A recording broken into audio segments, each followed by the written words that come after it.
एकादशी तिथि इस दिन विद्यमान है और ये एकादशी जेठ की एकादशी अपरा एकादशी के रूप में जानी जाती है।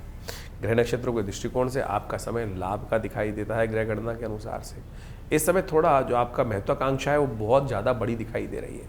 महत्वाकांक्षा कई बार झटके देने के योग भी बना सकती है। बस सीमा को पहचानते हुए कार्य करने की ज़रूरत है, सीमा से बाहर जाके नहीं। आप किसी से प्यार करते हैं, इमोशन करते हैं, आउट ऑफ द वे जाकर आपने काम करने का प्रयास किया और उसने धन्यवाद भी नहीं दिया, ये स्थिति हो सकती है। बिल्कुल धन्यवाद नहीं मिलने वाला इस वक्त आपकी राशि के दृष्टिकोण से, और बस संतुष्टि का भाव रखना चाहिए मन में, और संतुष्टि अपनी सीमा से बाहर जाकर कार्य ना करें हर मामले में।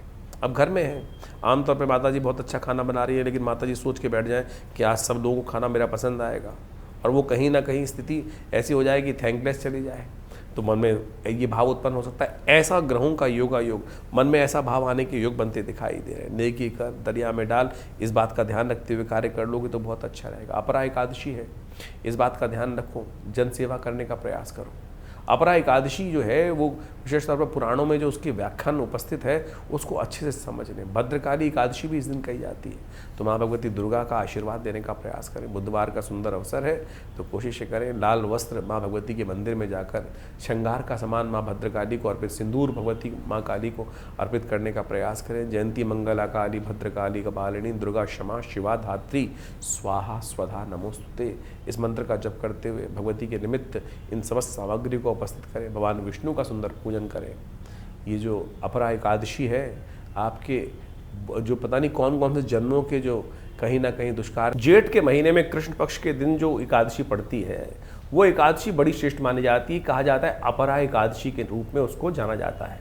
ब्रह्मांड पुराण में इसका अद्भुत महत्व कहा गया। शास्त्र के अनुसार से कहा जाता है कि जो लोग अपने जीवन में सेवा भाव नहीं करते हैं, कोई गरीब व्यक्ति आया उसकी सहायता नहीं करते हैं, आप स्वयं पढ़े लिखे हैं और कोई ऐसा व्यक्ति संसार में है कि जिसके घर में कोई पढ़ाने वाला नहीं है, ना कोई धन की स्थिति है, और उस व्यक्ति को देखने के बाद भी व्यक्ति अपना मुंह, दूसरा जो पढ़ा लिखा व्यक्ति है, संपन्न व्यक्ति है, अपना मुंह मोड़ लेता है, तो कहा जाता है वो ऐसे पाप का भागी बन जाता है कि उसका प्रायश्चित करने पर भी योग नहीं बनता।